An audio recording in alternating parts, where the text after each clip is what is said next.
Що б хто не говорив, а в психології, яка базується на доказовій медицині і фактах, завжди була одна велика проблема. Її назва – нудність. Це взагалі характерно для багатьох наук, хоч якось пов'язаних із медициною, та й взагалі для наук. Людям нудно вивчати одне одного для саморозвитку чи задля науки як такої. Абсолютна більшість людей починає свій шлях вивчення, ознайомлення із психологією з таких причин. Перша – уже припікає. У людини чи її близьких є якісь психологічні травми, невідомі негативні стани тощо. Частина моєї аудиторії прийшла сюди саме за цим, аби дізнатися про себе більше, і це чудово. Друга – психологія просто як соус до якоїсь теми, яка турбує чи цікавить людину. І тут в мене також є невеликий відсоток аудиторії, який спромігся заманити темами армії і геймінгу. Ну, є ще третя, є ті, кому це просто цікаво. Водночас другою причиною часто користуються не для заохочення, вивчення загальної чи якоїсь іншої психології як науки, що ґрунтується на дослідженнях, а радше задля привернення уваги чи здобуття популярності. Сьогодні поговоримо про такі випадки. Можливо, ви знайдете тут спосіб або гачок, на який нечисті на руку медійні так звані психологи могли привабити вас або ваших близьких. Можна сказати, це профілактичне відео. Як відрізнити психологію від псевдопсихології? Це дуже складне запитання, на яке вам ніхто не дасть одну конкретну відповідь. Знаєте чому? Бо проблема і в самому предметі психології, як науки, і в людях, що можуть її вивчати. За роки своєї практики я стикався з немалою кількістю людей, які нібито закінчили виш зі спеціальністю психологія. Але в голові у них купа проблем з розумінням цієї самої психології. Від цікавих штампів про те, що воля людини базується винятково на сексуальному бажанні, до віри в маячні теорії, використовуючи які хтось колись написав одну наукову роботу на початку 20-го століття, яку вже 30 раз розвінчали інші вчені. Тут міг би бути монолог про причини, історичні обставини, про нерівномірність якості навчання в наших вищих навчальних закладах, але не буде. Достатньо сказати, що не тільки одна психологічна теорія винна в тому, що її можна неправильно тлумачити, а й люди, що нею користуються. На цьому каналі називають таких людей просто теоретиками. У лапках, звісно. Це люди, які не практикують або майже не практикують психологію, але вважають себе майже геніями цієї сфери. І впевнено поширюють такі речі, через які в інших спеціалістів очі на лоб лізуть. Але в чому ж винна сама психологія як дисципліна? Усе просто, ви точно чули цю фразу. Психологія не наука. І багато хто в це вірить. Саме вірить, а не визнає як факт. Цю фразу поширили і поширюють різні люди. Вона поділила психологію на дві, так би мовити, течії. Одна для таких як я і більшість вас, мої постійні глядачі, де є докази тверджень, дослідження, спорідненість психології з її старшими сестрами, біологією, психотерапією і психіатрією, де психологія наука, бо її розглядають, використовуючи наукові методи, всебічно вивчаючи поведінку людей. Та інша психологія, у яку саме вірять, яка часто має 0,00% доказової бази. Гіпотези, вони ж припущення, ґрунтуються на відчуттях ментора, магічному мисленні, а люди прислухаються тому, що хочуть вірити в те, що їм подобається. Цю течію називають псевдопсихологія, і саме її мають на увазі, говорячи, що психологія не наука. Як зрозуміти, до якої течії належить лектор, блогер, інфлюенсер, лідер суспільної думки? Найпростіший метод – з'ясувати, чи використовує він наукові джерела як доказ своїх слів. Якщо не полінуєтесь і подивитеся опис моїх відео, наприклад, на тему рас аутизму, дезадаптивної мрійливості, дитячої психіки під час війни, алкоголізму як явище у мирному житті та армії, та інші саме монотематичні відео, ви побачите там джерела – україно- та англомовні дані, монографії, статті, метадані досліджень, статистику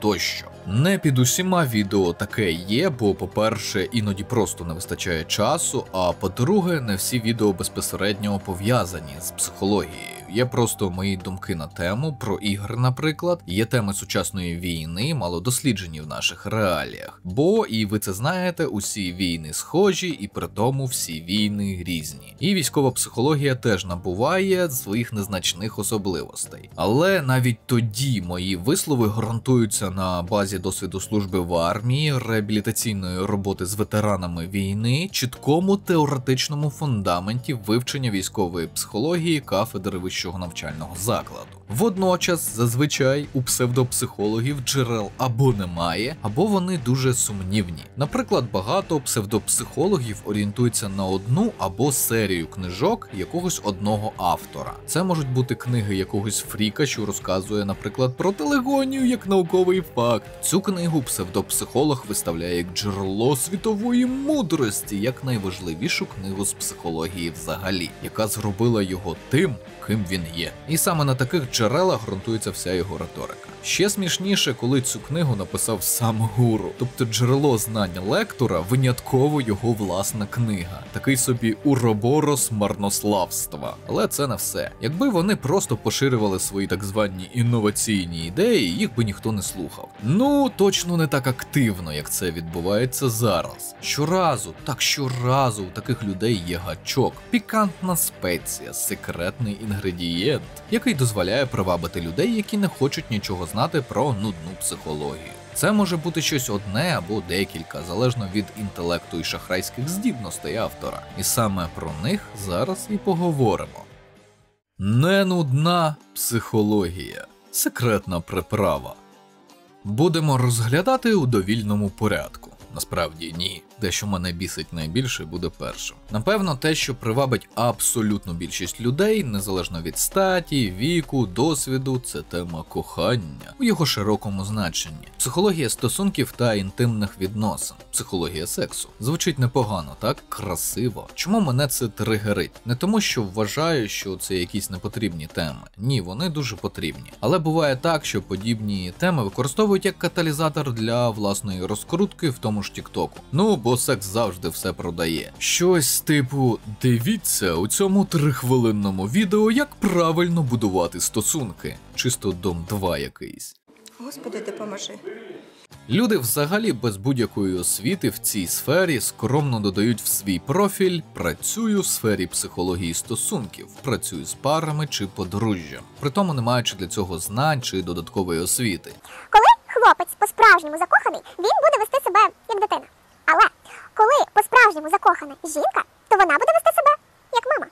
А ти знав про це? І це ще півбіди. Бо проблеми в стосунках насправді можуть бути також пов'язані з чимось, що вже безпосередньо стосується тієї ж психіатрії. Наприклад, коли у когось у парі є раніше не діагностований розлад особистості, органічний чи біполярний розлад тощо. Приклад, проблеми у взаєминах через різні види залежностей. До речі, на цьому каналі не так давно було відео про алкоголь. Welcome подивитись. Водночас у психології стосунків немає магічної пігулки, якогось універсального методу зробити все з***сь. Тобто, щоб було все класно і зразу. Стосунки – це робота двох в парі. Кропітка, важка, інколи дратуюча, але робота. А якщо говорити про проблеми у інтимних стосунках, там теж немає магічних методів. Сексолог, психотерапевт, гінеколог, уролог, спеціалісти, до яких необхідно звертатись, якщо щось йде не так, як би вам обом хотілося. Але тут і з'являються псевдопсихологи з купою різних методів, які нібито покращать ваш стан тут і зараз. Це можуть навіть бути якісь неліцензовані таблетки, креми і БАДи, афірмації, щоб все стояло, техніки зваблення, щоб вона миттєво погодилася на все-все-все, пікап, нейролінгвістичне програмування, методи медитації і поліпшення впевненості до альфа-самцевості. Ауф!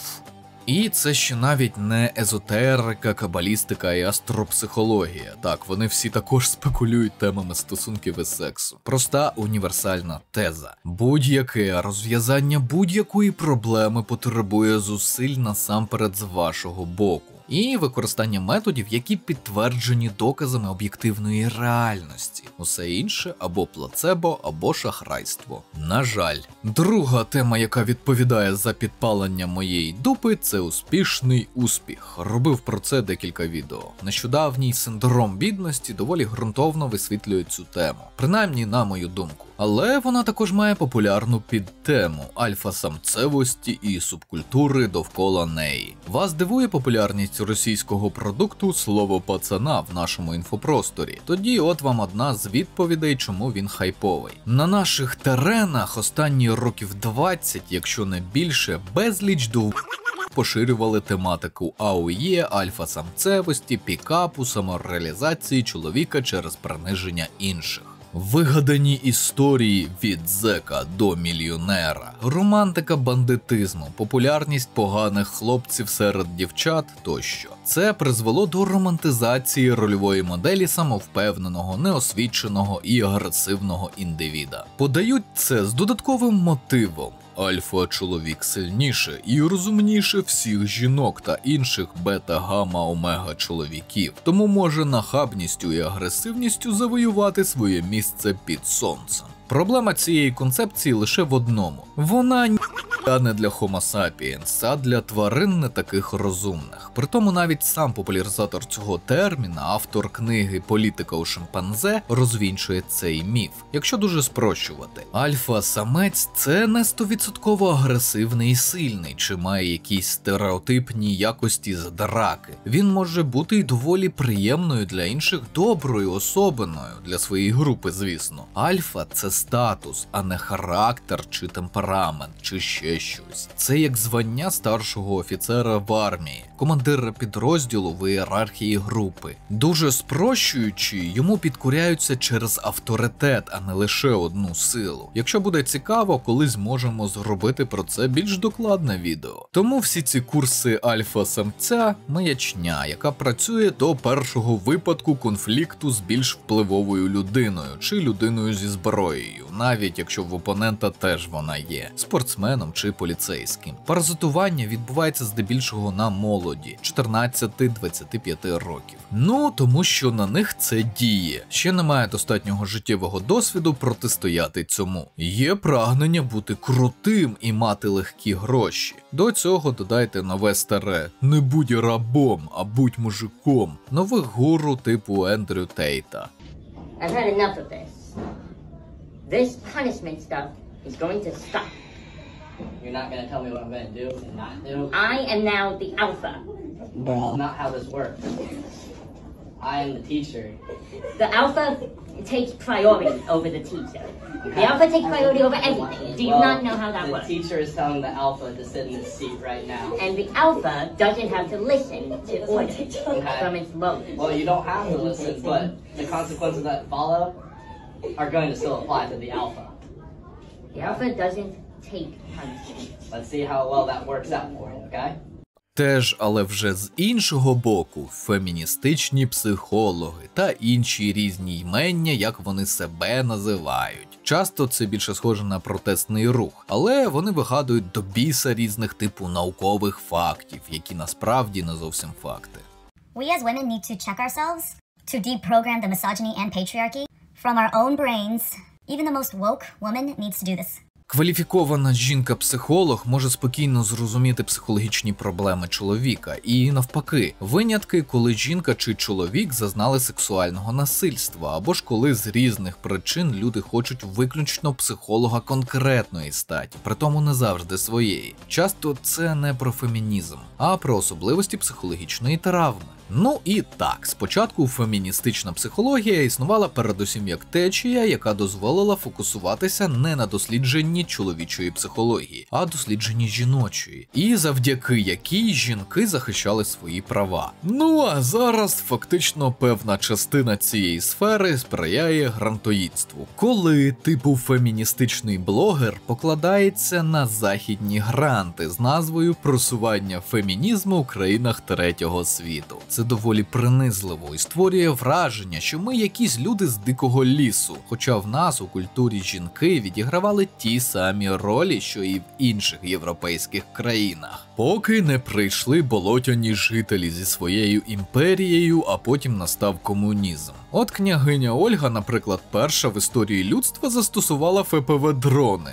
але є нюанс. Жарт, чесно, вкрадений з Твіттеру. Ось це я розумію технології. Ну і зараз у деяких країнах жінки й досі мають мінімальну кількість прав, але великій частині сучасної течії фемінізму це абсолютно не цікаво. Третя тема – магія та езотерика у психології. Колись робив про це відео. Суть у тому, що людина з психологічною освітою чи без такої освіти, самоучка, так би мовити, чи навіть з медичною освітою використовує психологічні знання для створення популярності у ролі цілителя, відьми, ворожки, таролога, мольфара та інше. У психології маніпуляції вивчаються і досліджуються для протидії аб'юзерам, шахраям, маніпуляторам тощо. Тобто більше як захисна функція. Вище зазначені кадри навпаки використовують ці знання для введення в оману, аби викачати гроші з довірливих, недосвідчених людей, чи тих, хто знаходиться у вразливому стані. Наприклад, у кого родич помирає від раку і ліки не діють через агресивний розвиток хвороби, або операція неможлива через складність розташування пухлини. І ці умовні астрологи, тарологи, ворожки та інші використовують стан людини, читають її поведінку. У наш час взагалі легко, бо є соціальні мережі, аби подивитися, що за людина, а потім кажуть те, що людина хоче почути, що забезпечує клієнту миттєве полегшення, або навпаки, маніпулюють проблемами клієнта, бажаючи заробити якомога більше. Майстерність у цій сфері тотожна кількості постійних клієнтів, яких підсадили на магію, як на психоактивну речовину.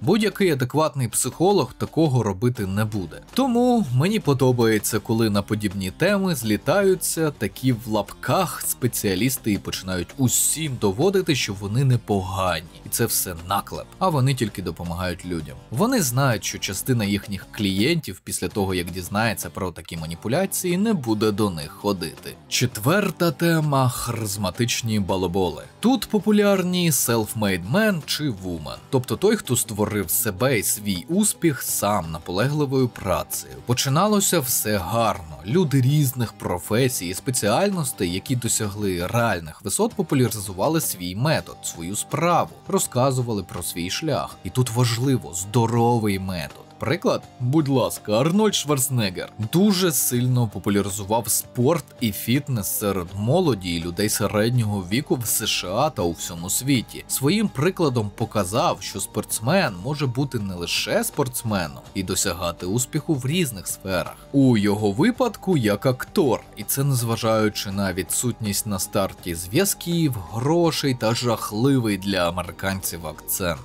You are not you. You're me. No shit. Але що далі ми йдемо, то більше людей вигадують свій успіх, або їх успіх ґрунтується на тому, що вони розповідають про свій успіх. Найбільше хвилюють люди, які використовують для цього психологію. Притому навіть не вони самі, а їх команди.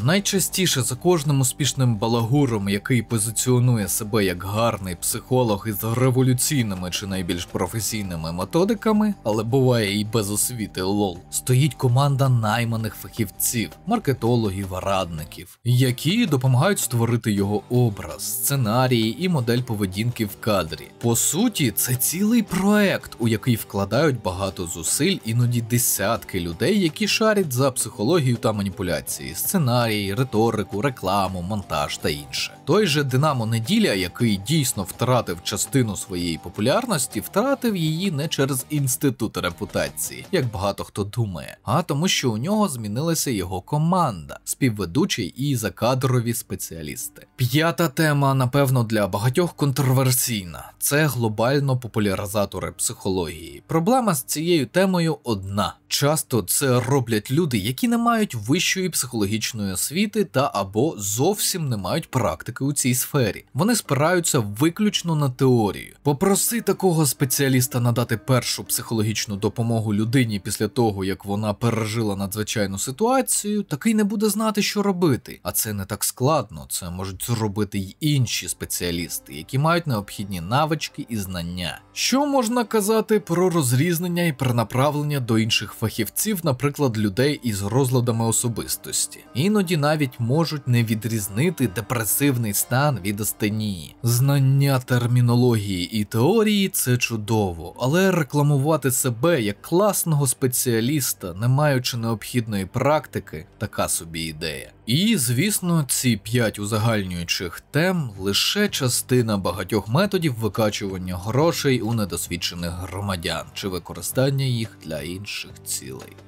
Висновки. Що можна додати? Знаю, що борюся з вітряками. Водночас періодично тішать коментарі, у яких люди діляться тим, що завдяки цьому каналу знайшли собі адекватного спеціаліста. Чи змогли відновити психологічні ресурси, чи взагалі побачили світ інакше і змогли вийти із глухого кута. Тому будемо продовжувати створення для вас таких та інших відео. Взагалі приємно відчувати свою потрібність такій великій кількості людей, за що вам моя окрема подяка. До речі, бракую, що в коментарях з'являться прихильники псевдопсихології і будуть писати типу іронічні коментарі. Коли нема про що говорити, кажи погано про конкурентів. І я не проти, бо це відео нікому, окрім шахраїв, не нашкодить. Вони руйнують своїми схемами життя, здоров'я, стосунки, забирають гроші у громадян за, по суті, фікцію, послуги. Тому я радію, коли вони зляться і приходять казати гидоту в коментарі. Це означає, що я заподіяв їм шкоду, зменшивши їх харчову базу. Звісно, не критично, навіть зовсім мало, але вже непогано. Може, ці гроші підуть, наприклад, на ЗСУ чи реальні потреби людини, а не на шахраїв. А на цьому будемо завершувати. Канал вашої нібіріанської ящірки також можна підтримати за посиланнями в описі. На вибір 3 варіанти на ваш смак: Patreon, BuyMeACoffee та Donatello. Потім розрахуюся з вами класичними матеріалами про кризову і військову психологію з оглядами та розборами відеоігр. Звичайно, українською. Нагадую, що всі патрони можуть поставити питання у коментарях під відео на платформах підтримки та в особистих повідомленнях. Ці питання обов'язково побачу і відповім у межах своєї компетенції. А ці поважні пані та пани вже підтримали канал. Шана та дяка. Підтримуйте україномовний YouTube. Вірте в ЗСУ. Все буде Україна.